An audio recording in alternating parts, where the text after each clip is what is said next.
हमने सुना है कि प्रधानमंत्री राजनीति में गिरते सदाचार के मीटर से बहुत दुखी हैं, बहुत बहुत दुखी। दीदी ओ दीदी, ऐसे प्रधानमंत्री नैतिकता के गिरते मापदंडों से दुखी हैं।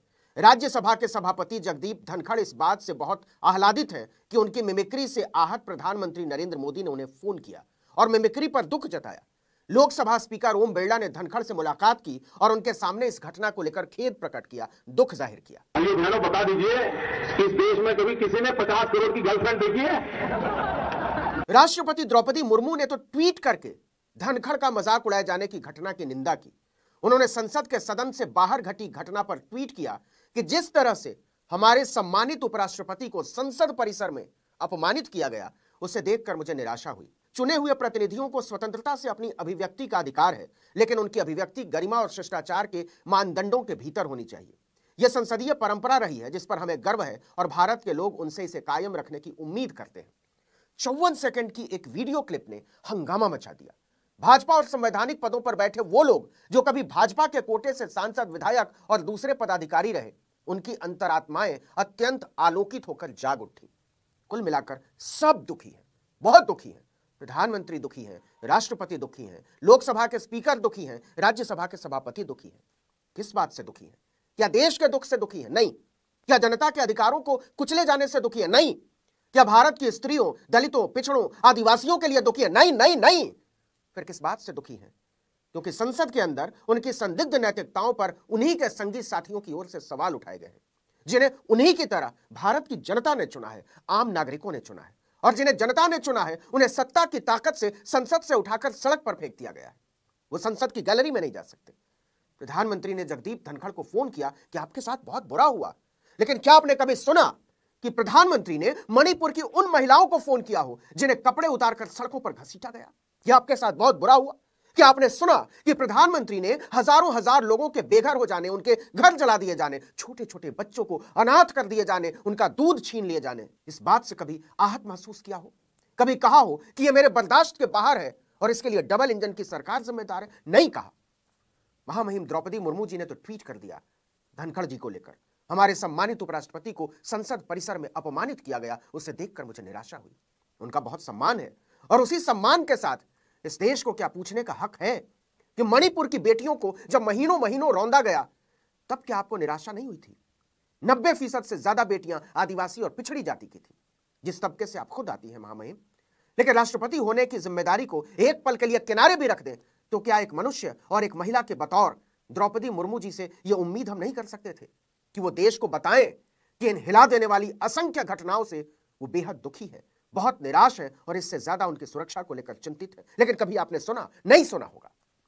ओम बिरला तो जगदीप धनखड़ के घर पहुंच गए। कभी आपने सुना कि वो मणिपुर के सांसदों के घर पहुंच गए हों, विधायकों के घर पहुंच गए हों? कि आप एक ऐसे राज्य में कैसे रहते हैं जहां एक हिस्से का चुना हुआ विधायक दूसरे हिस्से में नहीं जा सकता, अपने ही मुख्यमंत्री से नहीं मिल सकता, अपनी ही राज्यपाल से नहीं मिल सकता? कमाल तो राज्यसभा के सभापति जगदीप धनखड़ ने किया।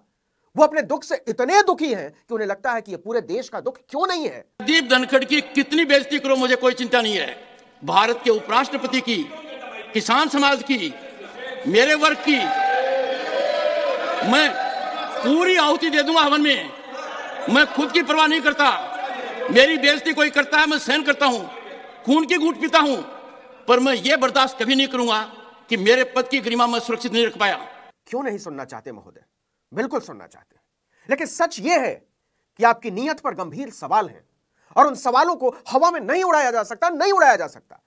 जगदीप धनखड़ ने कल्याण बनर्जी की मिमिक्री को अपनी जाति और खानदानी पेशे से जोड़ दिया। कहा जाट और किसान होने की वजह से उनकी नकल उतारी गई, उन्हें अपमानित किया गया, उन्हें बेइज्जत किया गया। किसान समाज की, मेरे वर्ग की मैं पूरी आहुति दे दूंगा हवन में। मैं खुद की परवाह नहीं करता। मेरी बेइज्जती कोई करता है, मैं सहन करता हूं, खून की घूंट पीता हूं, पर मैं ये बर्दाश्त कभी नहीं करूंगा कि मेरे पद की गरिमा मैं सुरक्षित नहीं रख पाया। इस सदन की गरिमा को सुरक्षित रखना मेरा काम है। इस पद की गरिमा रखना मेरा काम है। क्या वाकई महोदय आपको दिल से ऐसा लगता है? फिर इस देश को पूछने का अधिकार है कि अगर ऐसा है तो फिर जाट जाति की बेटियां जब आपके घर से बल्कि बंगले से चंद फरलांग की दूरी पर धरने पर बैठी थी, तब आपका जाट स्वाभिमान क्यों आहत नहीं हुआ? उन बेटियों ने कहा था कि भारतीय जनता पार्टी का एक सांसद हमारी छाती पर हाथ मारता है, गलत नियत से छूता है, नजरें झुक जाती हैं ये बोलते हुए। इस हिम्मत की सजा दी गई उन बेटियों को, घसीटकर जंतर मंतर से हटाकर फेंक दिया गया। क्या आपको लगता है कि वो किस दौर से गुजरी होंगी और अभी भी किस दौर से गुजर रही हैं? आप तो एक मिमिक्री से बिलबिला उठे महोदय, और आप बीजेपी के बदनीयत सांसद से रौंदी गई बेटियों की चीख पर पसीजे भी नहीं। माफ कीजिएगा, लेकिन इस देश को पूछने का हक है कि आपको स्वाभिमान को रौंदे जाने का मतलब भी पता है महोदय? आप किसान के अपमान की बात करते हैं। किसान समाज का आजाद भारत में सबसे बड़ा अपमान तब हुआ जब हजारों हजार किसान दिल्ली की सीमाओं पर गुलाम बना देने वाले 3 काले कानूनों को खत्म करने के लिए साल भर तक आंधी बारिश पाले में बैठे रहे और इस देश के प्रधानमंत्री को कोई फर्क नहीं पड़ा। वो अपनी जान देते रहे और उन किसानों में आपकी जाट जाति के किसानों की संख्या भी हजारों में थी। उन किसानों को देशद्रोही, मवाली और गुंडे कहा गया उन्हीं टीवी चैनलों पर, जिन टीवी चैनलों पर वीडियो के चलने की दुहाई आप देते रहे। आपने एक शब्द नहीं कहा था जब बीजेपी विधायक नंद किशोर गुर्जर के लठायत गाजीपुर बॉर्डर पहुंचकर नारे लगा रहे थे कि दिल्ली पुलिस तुम लठ बजाओ, हम तुम्हारे साथ हैं। माफ कीजिएगा, लेकिन तब ना आपको किसानों का अपमान दिखा और न जाटों का। अगर आपकी मिमिक्री जाटों का अपमान है तो फिर जिन सांसदों को आपने गाजर मूली की तरह निकाल कर फेंक दिया है वो इस देश के दलितों का अपमान क्यों नहीं है? कई सांसद दलित हैं। इस देश की महिलाओं का अपमान क्यों नहीं है? इस देश के पिछड़ों और आदिवासियों का अपमान क्यों नहीं है? आपने राज्यसभा में, जिसके आप सभापति हैं, विपक्ष की 3 महिलाओं को छोड़कर बाकी सबको बाहर कर दिया और आप इसे लोकतंत्र कहते हैं, अनुशासन कहते हैं। सच यह है कि लोकतंत्र तमाम होशियारियों को समझता है। सवाल है कि यह संसद किसके लिए है? प्रधानमंत्री किसके लिए है? राष्ट्रपति किसके लिए उपराष्ट्रपति और किसके लिए लोकसभा के अध्यक्ष? इसका एक ही जवाब है महोदय, जनता के लिए। आप जिस पार्टी के सदस्य हुआ करते थे वो पार्टी कहती है कि यह देश का अपमान है। नहीं महोदय, आपका अपमान देश का अपमान नहीं है, हरगिज नहीं है। आप अपने आप में पूरा भारत नहीं है, कोई नहीं है पूरा भारत, न राष्ट्रपति, न प्रधानमंत्री, न सभाओं के अध्यक्ष, न कोई और। भारत किसी पद और पदाधिकारी से बहुत ऊंचा, बहुत व्यापक, बहुत विशाल विचार है।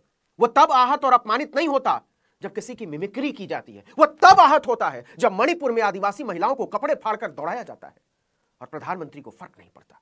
वो तब आहत होता है जब मुख्यमंत्री पूरे सूबे को जलता हुआ छोड़कर सत्ता के मजे लूटता रहता है। वो तब आहत और अपमानित होता है जब सैकड़ों आदिवासियों को गाजर मूली की तरह खत्म कर दिया जाता है और पूरी सरकार दिल्ली से लेकर इम्फाल तक चादर तानकर सोती रहती है। वो तब आहत और अपमानित होता है महोदय जब महिला पहलवानों का शारीरिक शोषण होता है और जनता के नाम पर, जनता के पैसे से हजारों करोड़ के विमानों में उड़ने वाले उनका मजाक उड़ाते हैं। देश को देश रहने दीजिए महोदय, उसे किसी व्यक्ति से मत जोड़िए। किसी मिमिक्री से देश नहीं मरता। देश तब मरने लगता है जब नागरिकों के सवालों को सत्ता की कुर्सियां बेरहमी से रौंदने लगती है। कौन कहेगा आज ऐसा नहीं हो रहा है?